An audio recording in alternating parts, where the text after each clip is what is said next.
பெருந்தலைவர் காமராஜருடைய பிறந்தநாள் விழாவில் அண்ணா திராவிட முன்னேற்ற கழகம் கலந்து கொள்வதில் அவருக்கு சிறப்பிப்பதில் மற்றற்ற மகிழ்ச்சி உள்ளிரும். எங்கள் கழகத்தின் நிறுவன தலைவர் புரட்சித் தலைவர் அம்மா அவர்கள் பெருந்தலைவர் காமராஜுக்கு புகழுக்கு புகழ் சேர்த்தவர்கள்.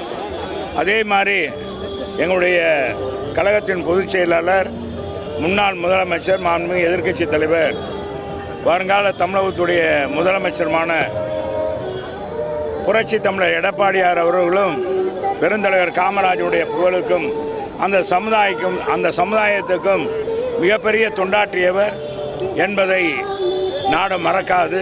இன்றைக்கும் வணிக பெருமக்கள் எங்களுடைய ஆட்சியில்தான் சிறப்பாக அவங்களுடைய வணிகத்தை செய்ய முடிந்தது.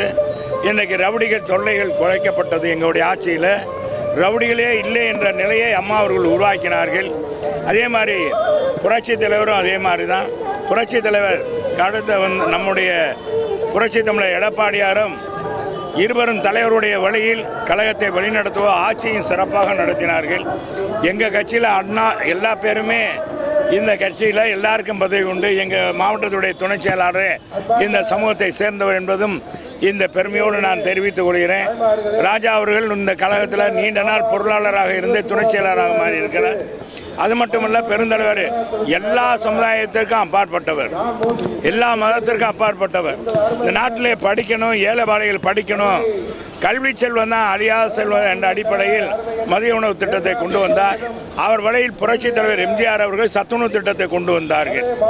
அது மட்டுமல்ல, புரட்சித் தலைவர் அம்மா அவர்கள் தமிழ்நாடு முழுவதும் விலையில்லா அரிசி திட்டத்தை கொண்டு செயல்படுத்தினார்கள்.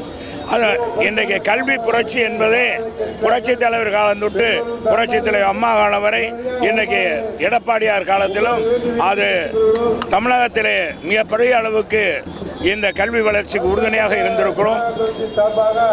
2035 நிறைவேற வேண்டிய உயர்கல்வி விகிதத்தை 2019 நிறைவேற்றியவர் மாண்புமிகு எடப்பாடியார் என்பதை இந்த நேரத்தில் தெரிவிச்சுக்கிறேன். எனவே மாணவர்களுக்கு மடிக்கணினியிலிருந்து அனைத்து வசதியும் கொடுத்த அண்ணா திராவிட முன்னேற்ற அரசு என்பதை உண்மையிலேயே இன்னைக்கு பெருந்தலைவருக்கு அஞ்சலி செலுத்தி நாங்கள் மகிழ்ச்சி அடைகிறோம். அவருக்கு சிறப்பு சேர்ப்பதை நாங்கள் மகிழ்ச்சி அடைகிறோம் என்பதை தெரிவித்துக் கொள்கிறோம்.